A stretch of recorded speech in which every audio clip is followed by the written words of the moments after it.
ดีแล้วว่าบ่เอาอีกรอบนึงซะเด้อพี่น้องนำกันบ่สู้สู้แล้วก็ทางพอสร้างนำเนาะโดยก็เมื่อเช้านี้เข้าไปทั้งหาเบ้าตะโลแล้วแต่ว่าเบอร์โทรบ่มีเฮาก็ได้เอาน้ำบ่จันนี่เอานี่แบบนี้พอนี่ก็สิแอมเบิดโดยอันนี้แอมปิดไปเลยเอาขึ้นใกล้ขึ้นในทางบันไดตัวนี้เนาะเป็นน้องป๊อปนี่เฮ็ดไปแล้วงามแบบเบื่อมามๆนี่เดียวผู้ใหญ่เพิ่นให้รางวัลอีกก็มีอันนี้เฮาเคยเห็นมาอยู่แล้วเนาะเพิ่นเบิ่งผลงานอยู่ เบิ่งผลงาน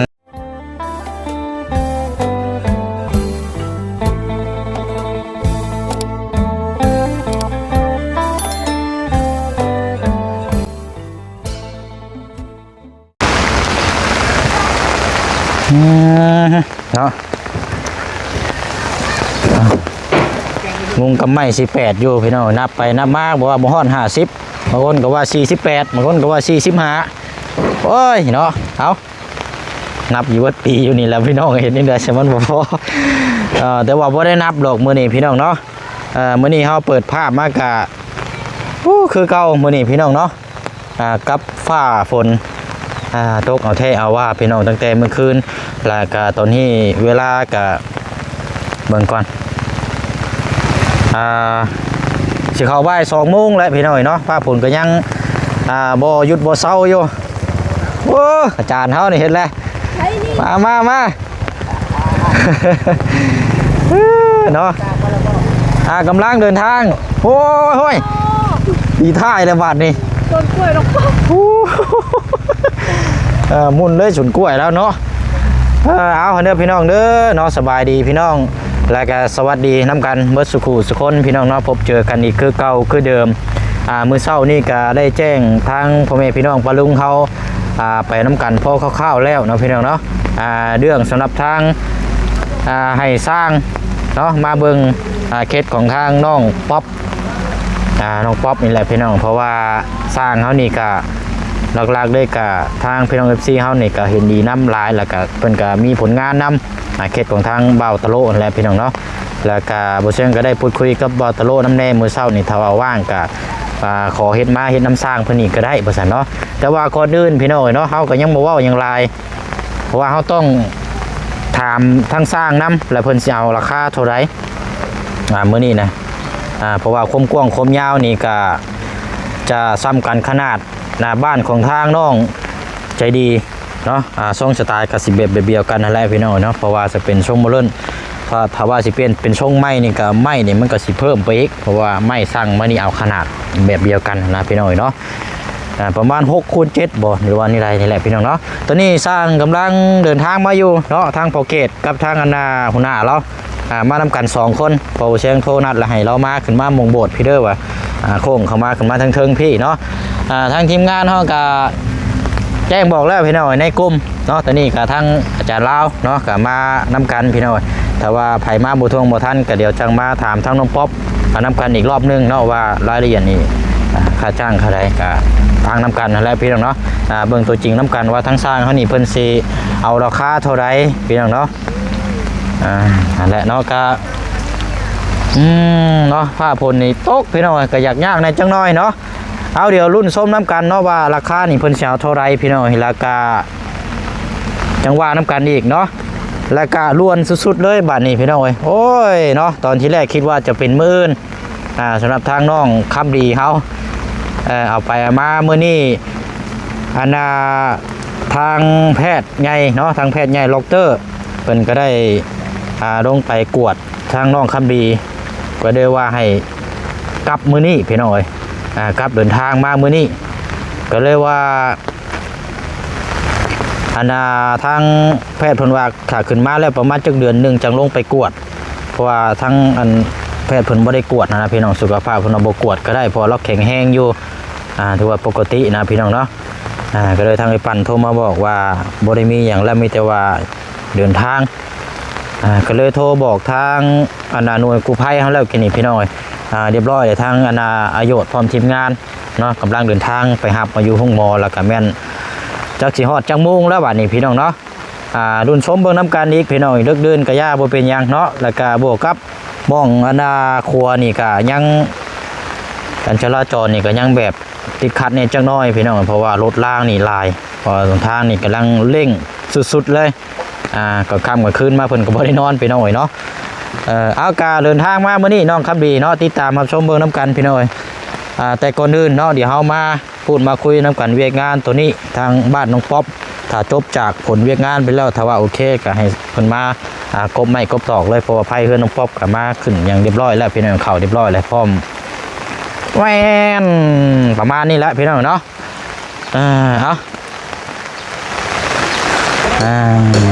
พี่น้องเนาะที่ว่าทีมงานเท่านี้มานำกันเพิดสุคนอยู่เนาะตายฝนบริยามากับฟ้าฝนแน่ทางเดินทางมาแล้วเนาะโอ้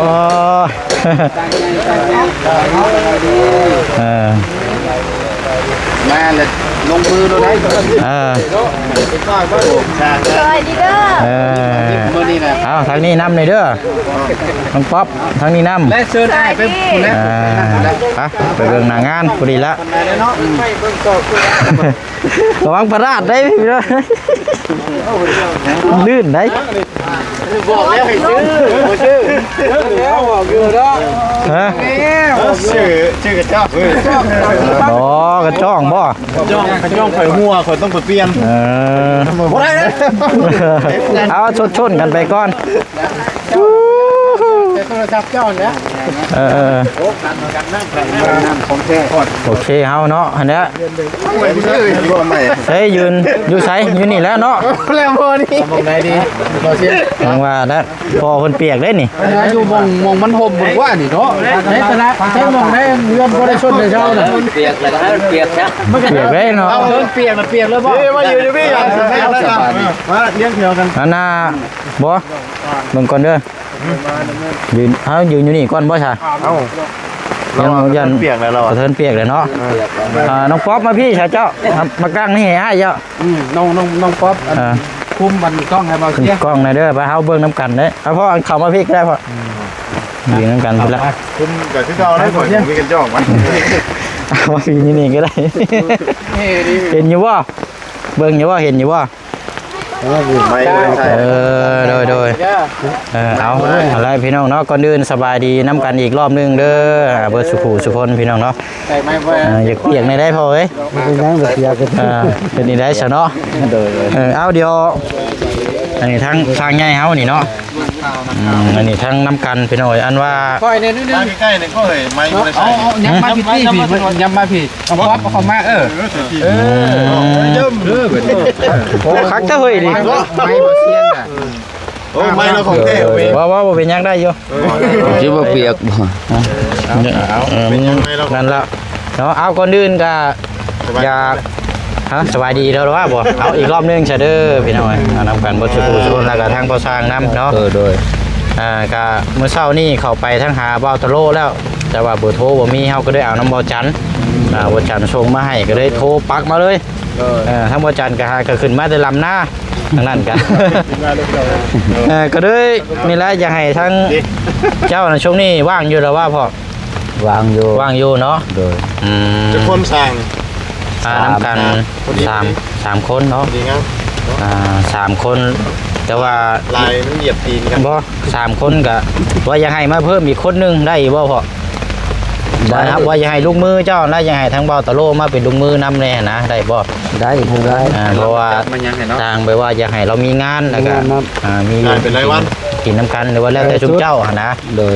เป็นชัดเจนเอาแม่นเพราะว่าถามกับเรามื้อเช้านี่ก็โอ้ย่านทั้งเพิ่นบ่ให้ไปเฮ็ดน้ำเราว่าเฮานี่ได้ตลอดเราว่าพร้อมบ่ท่าอยู่แล้วเราว่าฉะนั้นก็ทางพ่อเอาเรามานำเด้อพ่อเด้อแล้วแต่ชุมเจ้านะจะแจงเบิ่งเนาะโดยอันน่ะเฮือนนี่เฮาเฮ็ดแบบทรงบ่เลิ่นบ่พี่น้องเฮาแบบเดียวกันเนาะเอานั่นก็ได้เพราะว่ามันขนาดเดียวกันเนาะช่างมาชุดเดียวกันเด้แบบเดียวกันสไตล์บ่เลิ่นแล้วก็สิคล้ายๆคือน้องใจดีเนาะแม่มันจะง่ายเด้โดยงบแล้วก็เฮาก็ฮู้งบว่าประมาณเท่าไหร่เท่านั้นเท่านี้แน่นะโดยอันพอเราแบบบ่เห็นแบบใช่บ่นี่เนาะทรงบ่เลิ่นได้พอได้อยู่ดอกเนาะได้ต้องฮู้อยู่ดอกแต่เนาะเอาบ่เบิ่งแบบก็ได้หรอกเนาะโดยได้อยู่ว่าบ่มีแสกบ่ก็เช็คคอนบันไดหั่นแหละเช่นมองบันไดนะพ่อได้จะขนาดนี้6 7บ่จ้ะแม่น6 คูณ 7 6 คูณ 7แต่พอ 6 คูณ 7แล้วก็ประมาณนั่นแหละเพราะว่าเสาก็อยู่ข้างหลังหั่นเสากินเตียงหลังหั่นครับเสาโตใส่น็อตเอาได้โดยเอ้าก็มีแต่ว่าแล้วบ่เลยนะพอเข้าพาในแจ้งบอกเราก่อนได้เนาะบ่แม่นไม่พา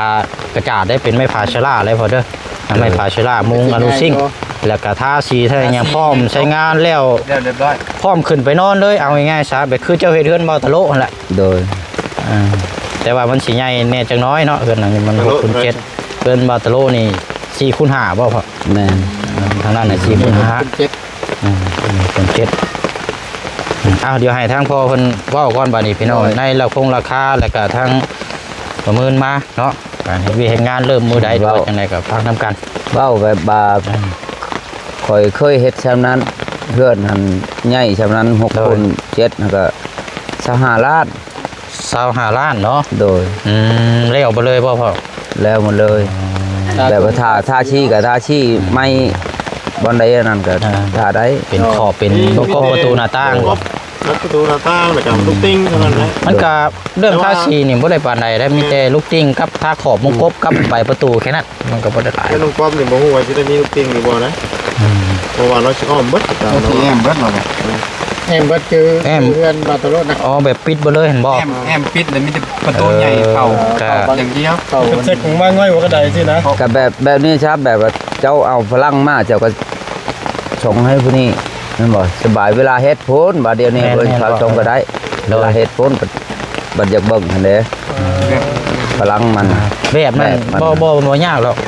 นี่แหละพ่อเรื่องอาจารย์มึงดูแล้วมันก็เป็นโค้งห่างอาจารย์อันน่ะ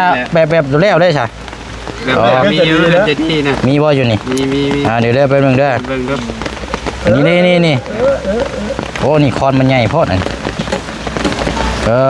เอานี่แบบนี้พอนี่โดยอันนี้แอมปิดไปเลยเอาขึ้นใกล้ขึ้นในทางมันไหลตัวนี้เนาะเป็นน้องป๊อปนี่โอ้เฮือนเราหลังใหญ่ได้เนาะโดยแต่ว่าสิห่วงเด้ประมาณนี้แหละพอเด้อนอนหลายคนเด้ข้างในน่ะก็ห่วงได้แล้วโล่งเลยนะเนาะห่วงก็เอาห้องนึงก็สิได้กั้นอยู่แล้วห้องนึงเนาะแม่นกั้นห้องนึงที่เหลือเป็นห้องโถใหญ่เลยโดยประมาณนั่นแหละเนาะกว้างห้องอันกั้นห้องนึงที่เดือนปล่อยโทรเลยเนาะประมาณนี้แหละสูงต่ำเด้อเอาตามขนาดพอหานเอารถตามเจ้าเฮ็ดนั่นแหละเสาใน4 เมตรเส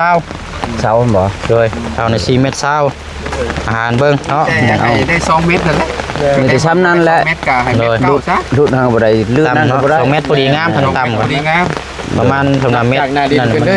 ต่ำพอดีหัวเช้านะหัวบ่แม่นหัวเช้าน่ะหัวชุ่ยหัวนั่นบ่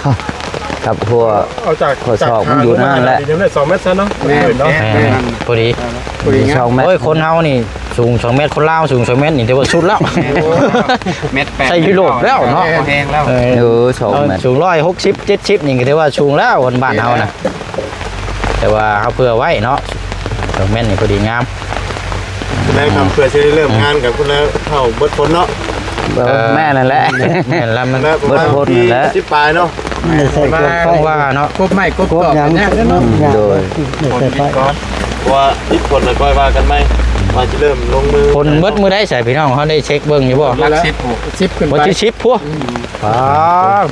แฮงบาดนี่เนาะเฮ็ดเวียกไปหน่อยหรือว่าสิ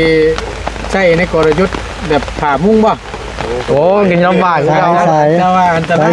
สายไฟเนาะวันบ่คุ้มนี่แต่ว่าถ่ายคนเศร้าก่อนสายไฟ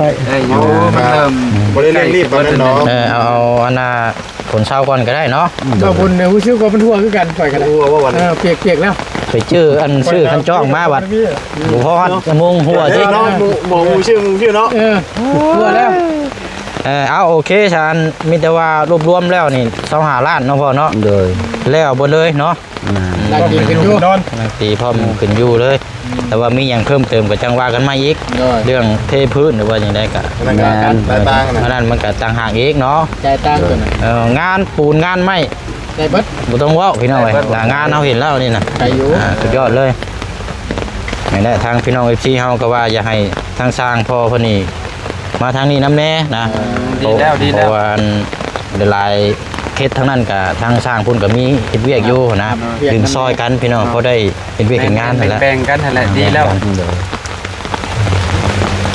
โอเคเนาะถือ เพราะว่าทางบ้านพ่อเพิ่นนี่จากนี่มาก็ สร้างแล้ว บ่ไกลปานใด น้องป๊อป25ล้านเนาะ 25ล้านก็เป็นจังไดพี่น้องเฮาว่าได้อยู่ดอกเนาะ โอเคเนาะ โอเคอยู่ บ่ได้อยู่พี่น้องโอเค ดีเลย บ่แพงแล้วก็บ่ถึก แม่น พอดีพองาม พอดีพองามว่าซั่นจ้ะ พอดีพองาม จ้างได้เนาะ น้อย จังได้ พอดีพองาม แต่ว่าถ้าเพิ่มเติมเฮ็ดไปแล้วงามแบบเบื่อมามๆนี่เดียวผู้ใหญ่เพิ่นให้รางวัลอีกก็มี ก็ นะ มี อันนี้เฮาเคยเห็นมาอยู่แล้วเนาะ เพิ่นเบิ่งผลงานอยู่ เบิ่ง เนี่ย ผลงานว่าคือเฮาติดตามงานนั่นแหละกันสิว่าก็แต่ว่างานมันบ่ผ่านนะ เฮ็ดล้างอีกล้างต่อไปก็อาจสิให้เราไปเฮ็ดให้อีกก็ได้ เนาะ อ่า อาจจะเป็นสร้างประจำ ว่า สร้าง สร้าง จำ ได้ ก็ตักแล้ว เอาสาเนาะมีแต่ว่าเฮาหำฮู้นํกันแล้วก็ โดย โดย มีแต่ว่ารอรุ่นวันเวลามื้อมาพบไม้ แม่น เนาะพบไม้พบตอกไม้เฮานี่มาครบบ่แล้วบ่พี่น้อง มา ครบแล้วว่านะเพราะว่าตอนนั้นข่อยก็ลงบ้านได้ อ่า ไม่ บ่ไม่นะมาครบแล้วอันที่เฮาสั่งน่ะมาครบแล้ว ครบแล้ว แม่นครบตามจำนวนแล้วไม่น่ะ แต่ว่า แต่บ่ฮู้ว่ามันสิพอบ่แค่นั้นแหละ อ๋อรุ่นน้ำมัดบัดเวลาเฮ็ดพุ่นเนาะ ลาเฮ็ดน่ะ ต้องเบิ่งอีก กระทาเบิ่งอีกเท่า ตัว นั้น จริงอีกทีนึง ตาม เนาะ สายตาสร้างมาได้ซะ ไม่ฮู้กันแล้วเนาะ บ่ได้คือกันแล้ว น่ะประมาณ65โต๊ะ5คูณ10น่ะ เออ และไม้48น่ะประมาณ50แล้วก็แป้นน่ะ50แผ่นแล้วก็ค้างมันน่ะประมาณ16โต๊ะก็มันขนาดจำเดียวกัน เพราะ เนาะ ว่าขนาดจำเดียวกับเพื่อนใจดีเพิ่นเด้ โดย แต่ว่าไม้อันนี้เป็นไม้อันต่อเด้บ่แม่นไม้โซเดียวตัวนี้นะ ค้างคือแสนเดียวบ่ แม่นคือนะอันคักบ่ ใช่ครูบ่ ครูแม่น คู่แพ็คคู่ครับ บ่ได้ ขนาดมันสิว่าแบบขนาด ขนาด ขนาดยิงน็อตเอา มันจะงาม เสาตีนเฮานี่จะใช้แบบบาร์แบบนั้นพอนี่ก็ บาร์ แล้วก็ยิงน็อตเนาะ ยึด บาร์เยอะดู เข้าใจ แต่ว่าเสาบ่ได้อยากซ้ำกันเด้อตีนมัน ต้องวัด บา แล้ว ต้องวัดสักแน่เวลาเขาเฮ็ดให้บ่ได้คักปานใด แน่น แม่น อยู่หมองเป็นรอเป็นล้อม บ่เป็นล้อมหมดแล้ว ข้าวเฮ็ดบ่ยักก่อน เฮามันได้สั่งมันเพิ่น เออ ก็สิว่า เอารู้เรื่องเนาะ เนาะมีแต่ว่า นี่เนาะพี่น้อง ตามนั้นแหละ ที่ว่าเข้าใจต้องการพูด เพราะว่ามันอันนี้แหละเนาะพอเนาะ ลุงนวดบ่เปียกบ่แล้ว มาพี่เนาะ โอเควันนี้พี่น้องเนาะก็ ใจ ทั้ง ใช้รถชมเจ้ามาอยู่ใช้จอดแท้นะ คือกันแท้บ่แล้วก็ดึกสังเกตมันได้ บ่อันนี้นั่นทางพ่อเพิ่นนี่มาแต่จำปาซักนี่นะ เอา จำปาซัก ตาไกลเลยเนาะ พออันลูกเรานี่ก็บวชอยู่ไทย บ่ นี่ก็บวชอยู่ไทยสององค์เป็นสามเณรบ่พอคือเป็นเป็นสามเณรเนาะแต่ว่าก็ฮู้จักกันกับมันพ่อเจ้าชื่อหยังก็ ชื่อแล ทั้งพ่อแร่ แม่ อ้าว สร้างคุณก็สร้างเด้ สร้างอยู่หันสองสร้างอยู่หันกันแล่อยู่ที่แล่อีก โดย แลมันจะใช่น่ะตะบันเกงหลวงบ่ แป้งดวงขนาดนั้น แม่นเชี่ยวคอยแหละ อ้าวแม่น โอ้ยเบื่อเด้ เชี่ยวคนแนวชื่อนำกันเด้ เชี่ยวตะโมนั่นน่ะสร้างเล่เก่งล้วงค่ะได้ ใครเราจะเป็นหมู่กันเยอะจ้ะจะได้มาเยี่ยมยามกันเบิ่งกันแล้ว เชี่ยวสร้างเล่เก่งล้วงอันนี้น่ะอยาก ชื่อก็ชื่อแหลก โดย ดีแล้วเขาพอเจ้าเป็นประจำหมดแล้วบัดนี้ แม่น ก็ แล้ว ได้เป็นเซี่ยวเนาะ แม่นโถย เฮ้ยบ่ ดีแล้วเนาะรู้จักกันไว้ซะพี่น้องเอ้ย ตึงโหเชี่ยวเอ้ยเอาอย่าเล่นเนาะ เนาะ เอาเป็นยัง ชาเฮาเนาะ ไม่ว่าทุกคนเนาะคือความพอใจใน แม่น ราคานี่เนาะ ก็ได้ ตกลงกันเรียบร้อย ไป ราคาแล้ว ก็โอเคแล้วเนาะได้แล้วนี่ก็ ก็แล้วเก่งมาจนเปียกเนาะ เปียก โอเคแล้วพี่น้องเพราะฝนตกแน่แล้วถ้าว่าเฮาบ่เฮ็ดกับฝนนี่มันบ่ได้งานน่ะเพราะมันตกเบิดมื้อเด้ โอเคก็เลยคนแบบนี้แหละ ก็เลยให้พ่อเพิ่นแข่งคนมาเลยมื้อนี้น่ะจำเป็นแล้ว ไปสู่ชีวิตนี้เลย มาติดชวนไม่เห็นที่ทำไม่ไหวได้เอา เออ ให้ไปเดียวนี่ ตาย ไป ไป ซะ เลยนะ แม่น นี่แหละไม่ต้องตากับพลอยกระจำที่เห็นนี่แหละ โดย แต่ว่าไม่ปลาเชล่านี่มันตัวนั้นมันไม่เป็นเพราะว่ามันก็สิง่ายอยู่ดอกเนาะบ่เสียง แม่น แต่ว่าไม่เป็นเขายังว่าเพราะมันต้องได้คุบได้หยังแต่ว่านี่เขาใช้ไม้ปลาเชล่าสบาย เวลาเขาประกอบนี่มันแจ็บไปแล้วมันเหี่ยวได้ แม่นเพอมันเหี่ยวเข้าใจอยู่ไม่ดิบเด้ ไม่บ่ทันแห้ง แม่น เป็นไม้ลิบ ถือน้ำถือพ่นครับผม ช่วงนี้อมน้ำเด้ นั่นยังว่ากะท่านบ่เฮ็ดกะจักสิแนวใดมันสิดอกน่ะเด้บัดนี้ ถึงคนเนาะแม่น มันรู้จักแนวใดดอกเอ้า กบนี่ม้วนง่ายอยู่ มันนอนพอเนาะ นอนแปลก แต่ว่าบัดมันเหี่ยวแล้วไม้มันสิหดเนาะมันสิอืดแน่จังน้อย แห้ง มันได้แต่คนละอันแต่ละตัวนี่ก็มีแต่อาศัยความชิดนี่แล้วไว้ โดย ปูแป้นก็มิดชิดรถเพื่อแห้ง อืม นะเพราะว่ามันไหม้มันยังเปียกอยู่ แม่นนั่นล่ะ นี่เนาะ เลย เอากะมื้อวันเวลาถ้าว่าพร้อมแล้วก็โทรหาเฮาเด้อพอเด้อเบอร์นั่นแหละ แจ้งเข้าอีกแต่ทีมงานนี่ กลับมาหน้าภาคทั้งเบาตะโลน้ำแน่หั่นแหละเด้อเพราะว่าเขาก็อยากให้เรามาเฮ็ดน้ำชุมเจ้าเพื่อว่าให้มีเวียกงานน้ำแน่นะการให้ก็ยังแล้วแต่ทั้งชุมเจ้าสิคิดเห็นน้ำเรา ทำพอที่ให้เราแบบไหน โดยเขาถามแล้วเมื่อเช้านี้แล้วว่าโอ้ยย่านแต่ทั้งคนบ่เอาเฮานี่แหละเราอ่ะเดี๋ยวสิคุยให้ล็อกว่ะเราก็อยากเฮ็ดอยู่กับกุ้มใจเรื่องทางน้องชายแน่จากนั้นกับน้องชายอยู่พุ่นกับบ่สบายป่วยบางอย่างแบบเป็นเปี้ยแน่ทางไอ้ปั้นกับไปเยี่ยมยามเมื่อวานนี้อยู่รัก35 ไปแม่ น้องชายเราครูเทียนนั่นเลยโบตูนน้องชายบ่ตะโลอันที่ว่าทุบเพื่อนตอนนั้นเด้ อ๋อชุดก่อนเห็นบ่ แม่น อยู่พุ่นบ่เดี๋ยว อยู่ นี้ รัก35แล้วทั้งไอ้ปั้นเราไปเยี่ยมยามแล้วเราย่างไปแค่แบบเป็นเปี้ยแหละกันที่ว่าแบบมัน เปียกเป็นรอย กับเราป่วยแน่ก็ได้เป็นห่วงทางน้องน้ำแน่จักขีดได้ละอากาศสิบ่นั่นหรอก เสียเลยบ่ยัง ใช่พอ เข้าไปเสียเลย น้องแม่ บ่ได้เสีย ตอนมันเสียเขาบอกพิษตะโดจนมาขอไก่น้ำข่อย แม่ยินแล้วเว้าอยู่แล้วว่าบ่ยังพอตั้งไอ้ปั้นไปเยี่ยมอยู่เมื่อวานนี่เอาเงินให้บ่ได้ซื้อจ่ายอยู่บ่ได้เสีย เขาบอกเพิ่นว่าเสียแต่เพิ่นมาขอไก่น้ำข่อยจะหายไปตัวนึงเพิ่นว่าจะไปจับดีตอนแรกข่อยก็ไปถามแบบเขาว่าจะได้ยังบ่ทันเสียแบบว่าอ้าว เออ จะหายไก่ไป แม่นบ่อันไก่เจ้าวันในผมบ่นั่นน่ะ แน่นแล้วไปขอจับ เข้าใจผิดบ่ แต่ว่าคิดว่าน้องเราเสียว่ะยังอยู่ยังบ่ทันได้เสีย เนาะ ครับแล้วมื้อนี้ก็น้องคำดีก็เดินทางมามื้อนี้สิแม่นช่วงค่ำๆหมดแล้วมันหน่วย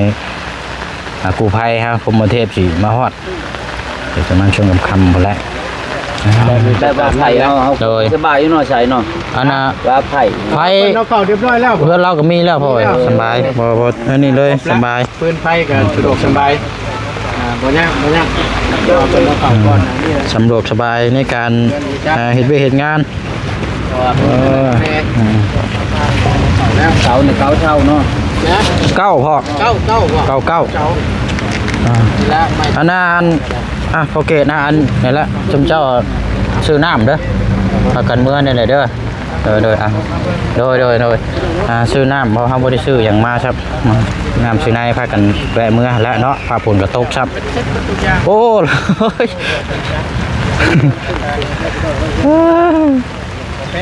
นี่แหละปุ๊กนี่ก็บัดกบไม้กบตอกแล้วก็จังเบิ้งว่าสิลงหม่องใดพุ่นบ่นั่นก็สิได้เอากงมีล่ออีกทีนึงมุมใดเจใดก็จังว่ากันอีกทีนึงหม่องปุ๊กขีดนั่นอยู่หรอกแต่ว่ามันผ้าฝนตกเนี่ยมันเว้ายากช่วงนี้ก็ต้องอันนี้ก่อนรอให้ฝนผ้าฝนเศร้า เนาะสาตามนั่นเนาะพ่อเนาะโดยเอาเดินทางปลอดภัยพอเด้อหมดแล้วบัดนั้นแล้วก็จังโทรมาหามาพร้อมมื้อใด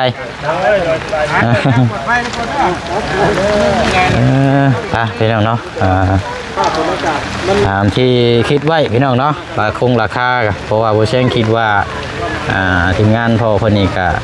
สิประมาณนี้แหละเต็มที่เนาะว่าคุยกับทางบ่จันอยู่ว่า